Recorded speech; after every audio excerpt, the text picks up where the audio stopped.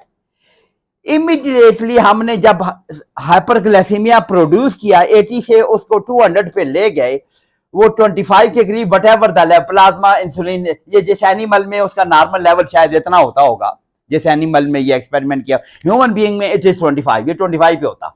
Human being में अगर experiment किया जाए तो ये 25 पे हो. फास्टिंग लेवल से हमने हाई लेवल बना दिया. यहाँ पे लेवल नहीं लिखा हुआ, सिर्फ ये हमने कि sustained hyperglycaemia of certain level हमने बना दिया. So there will be increase secretion. You can see suddenly within ये 10 मिनट से यहां हो गए, पहले मिनट में यहां पे पहुंच गया. Sudden rise. हमने जो ही हाइपरग्लाइसीमिया प्रोड्यूस किया, sudden rise within first minute, within 1 minute आप कह लें, फर्स्ट मिनट ना भी कह, within 1.5 minute very quickly it goes to 250, जो 20 से भी नीचे था, 10 पे था. It has gone to about 100 or more than 100. This tremendous rise, and we have maintained the blood glucose level at the same. हमने टाइम के साथ हम मेजर कर रहे हैं. हमने उस एनिमल को, डॉग को या गिनी पिग को हमने ड्रिप लगाई हुई है, ब्लड ग्लूकोज लेवल उतना ही है. But we observe next 10 minutes में blood insulin level, this is insulin level, this is the plasma insulin level. So insulin level will fall. हालांकि ब्लड ग्लूकोज लेवल अब भी 200 ही है. Insulin level falls. वो फॉल करते करते एक खास लेवल पे आएगा, but is still very high from that. उससे तो ज्यादा है, लेकिन ओरिजिनल लेवल से तकरीबन आधा रह गया. जो ओरिजिनल हमने पीक देखा था उससे आधा रह गया. Gradually it falls with in next 10 to 15 minutes पे यहां पे आ गया. एंड देन हम इसको कंटिन्यू करते हैं एक्सपेरिमेंट को. उतना ब्लड ग्लूकोज लेवल मेंटेन किया हुआ है और इंसुलिन की सिक्रीशन हम देखते हैं फॉल करने के बाद इट स्लोली राइजिंग. ये तो बहुत रैपिड राइज था ना. It is slowly rising with in next 10 minutes पे यहां आएगा, अगले 10 मिनट्स पे यहां आएगा, 50 मिनट पे, 80 मिनट्स पे इट हैज गॉन, इससे भी ऊपर चला गया है. इनिशियल जो रैपिड राइज था उससे भी ऊपर चला गया.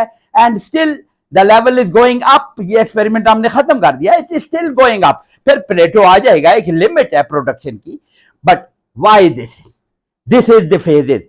Sustain hyperglycaemia produces more insulin, but ये फेजेस क्यों है? इस फेजेस की explanation that tenfold increase with in 3 to 5 minute. वो अर्ली जो हमने राइज देखा था, peak rise within 1.5 minute या 2 मिनट या 3 मिनट, 3 to 5 मिनट हमने certain rise, it is 10-fold increase या मे बी 20-fold इंक्रीज. ये क्यों हुआ है? ये इसलिए हुआ है कि due to release of pre form already insulin बनी हुई पड़ी हुई थी बीटा सेल में, वो सिक्रेटरी ग्रेन्यूल्स की फॉर्म में बने हुए पड़े हुए थे. They are suddenly release. वो तो स्टोर था ना, stored insulin is suddenly release. जो ये हाइपरग्लाइसीमिया हो, वो बनी बनाई पड़ी थी, उसको फेंक दिया बाहर. So that is ट्रेमेंडस rise within 1 minute, within 3 to 5 minutes it has risen. This increase is not sustained. क्यों? वो तो खत्म हो जाएगी ना, सारे स्टोर्स सारे खत्म हो जाएंगे.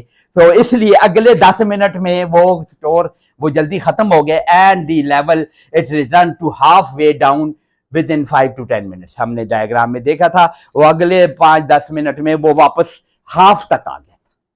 वो 10-fold नहीं रहता, 5-fold रह गया था. तो इसकी वजह क्या है? प्री फॉर्म्ड इंसुलिन खत्म होगी. अब कहां से आएगी? अब नई इंसुलिन बनेगी तो तब आएगी, इसलिए उसको टाइम लगेगा.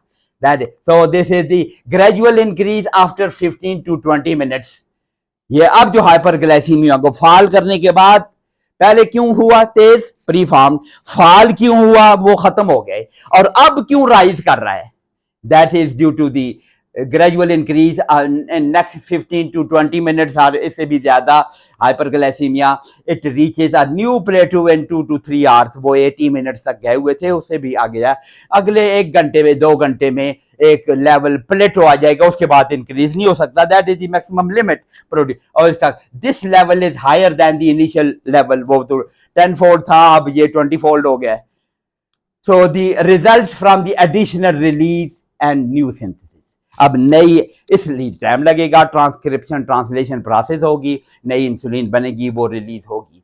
एंड फर्दर स्लो एलिवेशन भी हो सकती है अगर इस सस्टेन्ड हाइपरग्लाइसीमिया को हम कंटिन्यू करवाएं, डेज में करवाएं, तो फिर और भी बढ़ती है. प्लेटो आने के बाद 2-3 घंटे के प्लेटो के बाद अगर इसको जारी रखें ना, फिर बढ़नी शुरू होगी. वो क्यों? That is the due to hypertrophy of the beta cell. अब बीटा सेल ने, यहां तक तो नॉर्मल बीटा सेल ने काम कर लिया था, लेकिन प्लेटो आ गया था, लेवल आ गया था मैक्सिमम लेवल. उसके बाद भी अभी भी हाइपरग्लाइसीमिया मेंटेन्ड है. बीटा सेल विल हाइपरट्रॉफी और इंसुलिन पैदा करने की कोशिश. सो दिस मैं वापस दोबारा जल्दी से स्लाइड वो दिखा देता हूं. तो this is in phases. Sustained hyperglycaemia में ये फेजेस में होता है. नाउ फीडबैक रेगुलेशन तो हमने डिस्कस किया है. ब्लड ग्लूकोज लेवल ज्यादा होगा, इंसुलिन विल बी ज्यादा होगा, इंसुलिन विल बी प्रोड्यूस, अपना काम करेगी, इसको वापस करेगी. ऐसे बैलेंस इज मेंटेन. जब ये लेवल ज्यादा होगा, इंसुलिन ज्यादा करके इसको वापस करने की कोशिश करेगी. अगर ये कम होगा तो इंसुलिन भी कम होके फिर इसको बैलेंस करने की कोशिश करेगी. उसको interplay. Insulin secretion increases in direct proportional to the increase blood glucose level. That is at 100 milligram per decilitre very rapid rise in the insulin secretion occurs. हमने अभी देखा ना. And then the 400 to 600 milligram per deciliter blood glucose level 10 to 25 time increase हो जाएगा. और अगर हम इसको बढ़ाएंगे 10 to, and reduction in the blood glucose level, rapid reduction. ये negative feedback हमने बार बार इसको किया हुआ है. तो negative feedback. So blood glucose level is very rapidly controlled by this, balance is maintained very rapidly controlled by this feedback mechanism. हमने insulin की half life शायद कल या परसों हमने देखी थी 6 मिनट्स. इससे बहुत जल्दी से डिस्ट्रॉय हो जाती है, जल्दी से काम करके खत्म हो जाती है. ये diagram showing you the insulin levels at different blood glucose level. Normal 100 पे इतना है, तो 200 पे इतना है, 300 पे इतना है, 500 पे इतना है. That is the maximum. उसके बाद ज्यादा मैक्सिमम लिमिट पे पहुंच गई. Increasing blood glucose level increases the insulin secretion. So we will talk about how this glucose causes the secretion or release of this insulin. This glucose के इसका mechanism क्या, अगली स्लाइड पे एक्सप्लेन करके दोबारा इस पे आएंगे। Mechanism of release of insulin, glucose ये कैसे इंसुलिन को रिलीज करेगी। That is beta cells membrane has glucose transport protein. पहला काम तो ये है कि ग्लूकोज ट्रांसपोर्ट प्रोटीन उसमें होंगे, ग्लूकोज एंटर करेगी ना hyperglycaemia, so the glucose enters into the beta sales. ये इसके लिए इंसुलिन नहीं चाहिए, it has got the glucose transport protein, carrier protein है, वो आगे ट्रांसपोर्ट होंगे, फैसिलिटेटेड डिफ्यूजन जिसको कहते हैं, उसके लिए इंसुलिन नहीं चाहिए। Now glucose 6 phosphate is form, ये तो ग्लूकोज के साथ हर सेल में होता है, लिवर में भी हमने देखा था, glucose 6 phosphate is form in the beta cells as well. तो ये फिर क्या करेगा, it will utilise to produce ATP. ये क्या करेगा, एनर्जी पैदा करेगा, वो Embden Meyer of pathway and Krebs cycle, it will produce ATP and this ATP, ये खास बात है, ये एटीपी क्या करेगी, this will cause inhibit the ATP sensitive potassium channel. ये नई बात आ गई है, ये आपने पहले शायद सुनी या पढ़ी ना हो। That is this ATP, this inhibits the potassium channels. ये पोटाशियम चैनल का क्या रोल आ गया आप देखें, so it inhibits this ATP production and this potassium channel जब inhibit होंगे, पोटाशियम का लेवल कैसा है, पोटाशियम इज इंट्रासेलुलर आयन, तो इसका चैनल जब बंद होगा it will not leave. Normally potassium बाहर लीक कर रही होती है, दो लीकेज, वो चैनल ब्लॉक हो जाएंगे, तो क्या मतलब, potassium will remain inside the cell, it means it will produce positivity inside the cell, which is known as the depolarization. So it will cause the depolarization of the cell membrane, और इस depolarization की वजह से voltage gated calcium channel खुलेंगे। ये तो आपने बहुत जगह पढ़ा है। एसिटाइलकोलिन भी क्या करती है, it causes the opening of the voltage gated channels। Voltage gated channel खुलते हैं तो कैल्शियम दाखिल होती है। एसिटाइलकोलिन कैसे एट दी न्यूरोमस्कुलर जंक्शन में दाखिल होती है, नर्व इंपल्स आता है, डीपोलराइजेशन आती है, it open the voltage gated channel for the calcium, और कैल्शियम एंटर करके this causes the release of acetylcholine. अब यहाँ पे रिलीज ऑफ, उसको यहाँ पे अप्लाई कर लें, release of insulin. So voltage gated calcium channel will open and calcium enters into the beta cell, or they will combine with the secretory granules, और उसको फिर it will cause the release of this insulin, exocytosis जिसको कहते हैं। ये amino acid भी लिख दिया है, अमाइनो एसिड भी ऐसे ही करते हैं। ग्लूकोज ने जो काम किया, अमाइनो एसिड भी यही एटीपी प्रोड्यूस करके ये काम करेंगे। ये डायग्राम दोबारा आ गई कि glucose, entry of the glucose into the cell, it blocks the potassium channel. This ATP production by the glucose, this glucose, glucokinase and ATP production, the potassium channels are blocked, depolarization of some degree produce voltage, एक खास voltage पैदा होगी, and it open the calcium channel combined with these secretory granules, and it causes the exocytosis of insulin, mechanism of insulin secretion. So glucagon, acetylcholine हम देखेंगे, बाकी hormones हैं। Glucagon, acetylcholine, gastric inhibitory peptide, increase the intracellular calcium by some other means, वो भी calcium को increase करते हैं। ये वाला मैकेनिज्म नहीं है, वो हम आगे देखेंगे। दे आर आल्सो, पीछे हमने लिस्ट में कुछ हार्मोन के नाम लिए थे ना, वो भी काम कैसे का, वो कैल्शियम को इंक्रीज करते हैं, इस मैकेनिज्म से नहीं, बाय अदर मैकेनिज्म, लेकिन करते वो भी कैल्शियम को ज्यादा है।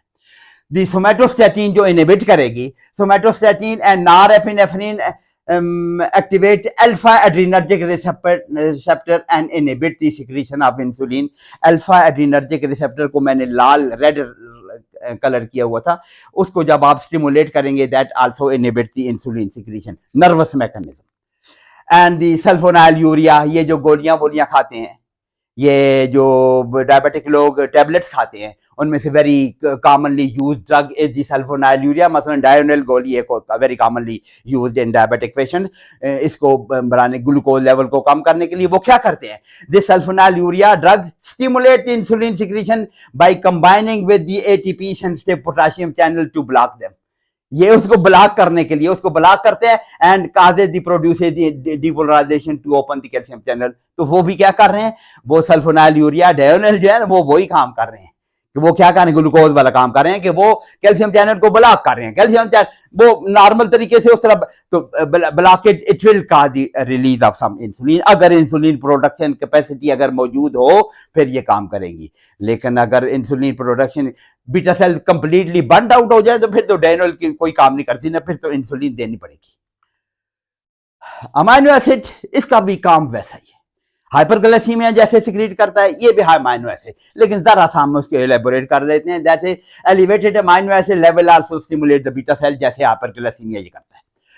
Specially amino acid lysine, lysine का इफेक्ट ज्यादा है, is the most potent stimulus amongst these amino acids and very weak stimulus in absence of simultaneous hyperglycemia। ये काम क्या आ गया, दैट इज अगर हाइपरग्लाइसीमिया भी मौजूद हो और अमाइनो एसिड लेवल भी मौजूद हो फिर वेरी पावरफुल स्टिमुलस है। अगर हाइपरग्लाइसीमिया ना हो सिर्फ अमाइनो एसिड को छोड़ें तो वो इतना पावरफुल स्टिमुलस नहीं रहता। तो दिस स्टिमुलस अमाइनो एसिड का इफेक्ट जो ज्यादा it will potentiate the effects of hyperglycaemia on the beta cell, और दोनों एक दूसरे को पोटेंशिएट कर रहे हैं। देखिए हाइपरग्लाइसीमिया की मौजूदगी में amino acid will be very effective and amino acid का high level in the presence of hyperglycaemia will be very effective. So very weak stimulus in absence of simultaneous, very strong effect in the presence of hyperglycaemia. ये दोनों मौजूद होंगे तो ये effect होगा। So effect of hyperglycemia is the potentiated by the increased amino acid level, जैसे मैंने अब एक्सप्लेन किया। Feedback control of amino acid level insulin, इसको याद रखें। फीडबैक कंट्रोल ऑफ ग्लूकोज अभी हमने किया था, feedback control of amino acid को भी आप उसी तरह कर लें। अमाइनो एसिड बढ़ेंगे तो insulin production will increase and और इसको बैलेंस करेंगे, उसको कम करके वापस लाएगी। और अगर अमाइनो एसिड कम हो गए insulin production will be reduce और फिर ये it will be balance again. उसी तरह नेगेटिव फीडबैक। जीआईटी हार्मोन हमने लिस्ट किए थे, gastrin and secretin and cholecystokinin, इसका थोड़ा सा हमने बात जिक्र करके आगे हैं। They also stimulate the beta cells by calcium supply करने की वजह से या अल्फा एड्रिनर्जिक रिसेप्टर को की जरिए से they will also affect the insulin secretion. So GIT hormone इनकी इंपॉर्टेंस हमने देखनी है। All increase the insulin secretion moderately, ये है इंपॉर्टेंस इनकी। इंपॉर्टेंस क्या है, मैं इसको वापस करता हूं। ये कब पैदा होंगे, they will be produce after injection of meal, digestion नहीं, इंजेक्शन। मील मेरी डाइट में अंदर गया है, अभी डाइजेशन वाला प्रोसेस होगा, इट विल टेक टाइम। लेकिन जो ही ये हमारे जीआईटी में स्टमक में कुछ पहुंचते हैं, कुछ हार्मोन पैदा होने, इंटेस्टाइन में पहुंचती है फूड, अभी डाइजेस्ट होनी है, ये हार्मोन पैदा होने लग गए हैं। इनका काम बाकी काम भी हो, लेकिन एक काम उनका ये है कि they will cause the anticipatory, ये इंसुलिन को पहले से प्रोड्यूस करना शुरू कर देते हैं। अभी ग्लूकोज दाखिल नहीं हुई लेकिन सिस्टम को पता चल गया कि ग्लूकोज आने वाली है। So anticipatory increase in the insulin, यानी खाना खाने के बाद अभी जरूरत शुरू नहीं हुई लेकिन उससे पहले ही इंसुलिन प्रोडक्शन ये कर देते हैं। So this is very important कि खाना खाने के फौरन बाद आगे से अवेलेबल है इंसुलिन उसको हैंडल करने के लिए। So anticipatory increase, so even before the elevation of blood glucose level और अमाइनो एसिड लेवल, वो तो डाइजेस्ट एब्जॉर्ब होंगे तब ना, उससे पहले ही इंसुलिन प्रोडक्शन ये जीआईटी हार्मोन पैदा कर देते हैं। इनकी इंपॉर्टेंस ये है। अदर हार्मोन हमने ये ग्लूकोगान तो हम कल डिस्कस करेंगे। This is the most powerful hyperglycaemic hormone. दूसरी हार्मोन है इट काजेज हाइपरग्लाइसीमिया, तो बस स्टिमुलस है। हाइपरग्लाइसीमिया किसी वजह से भी हो, ग्रोथ हार्मोन की वजह से या कार्टिसोल की वजह से, तो हमने देखा हुआ है। Glucagon will also increase the growth hormone and cortisol we have discussed it. So the progesterone the female hormone and oestrogen the female hormone, specially इनको क्यों जिक्र किया गया है? These two hormones are tremendously increase in pregnancy. Pregnancy जब आप पढ़ेंगे या आपने पता होगा, प्लेसेंटा से पैदा होती हैं oestrogen and progesterone and they can increase the insulin production, they can overburden the beta cells and some time diabetes जिनको नहीं होती प्रेगनेंसी में उनको डायबिटीज हो जाती है क्योंकि ये हार्मोन ज्यादा होते हैं तो वो इंसुलिन बीटा सेल को ओवर स्टिमुलेट कर सकते हैं। So these other hormones, they are also responsible. All of these elevate the blood glucose level and stimulate the insulin secretion. ये हमने देखा हुआ है। ग्लूकोगान को कल हम और देख लेंगे। इतनी बात तो पता है, ग्लूकोगान is the most powerful hyperglycemic hormone in our body. सबसे ज्यादा ग्लूकोज को लेवल को बढ़ाने वाली जो हार्मोन है वो ग्लूकोगान है। तो ग्लूकोज कोई भी hyperglycemic factor हो that will stimulate the beta cells. So uncontrolled over secretion of any of these hormones will cause diabetes mellitus. हमने कार्टिसोल के साथ डायबिटोजेनिक इफेक्ट और ग्रोथ हार्मोन के साथ डायबिटोजेनिक इफेक्ट और burning out of the beta cells की बात की हुई है. All these can lead to the actual diabetes mellitus अगर इनको कंट्रोल ना किया जाए तो burning out of the beta cells में कर में आदि डायबिटीज mellitus.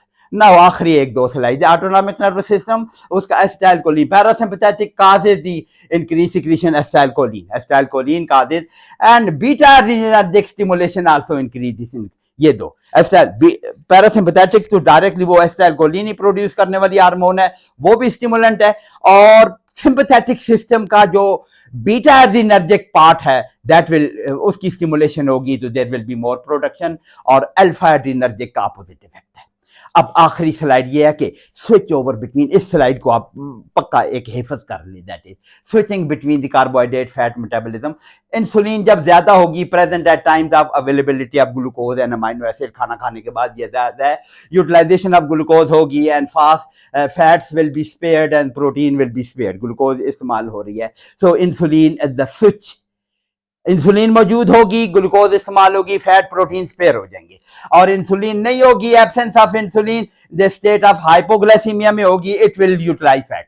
तो इट इज अ स्विच ऊपर नीचे. अगर इंसुलिन मौजूद है तो fats will be not be utilise, only glucose will be utilise. अगर ये स्विच नीचे है, इंसुलिन नहीं है, तो fats will be utilise. So excessive utilization of fat will occur in the absence of insulin. Glucose will be spared. Other hormones affecting the switch as well. हमने पता है ग्रोथ हार्मोन और ये ग्लूकागॉन है, cortisol और epinephrine उनका अपना role है.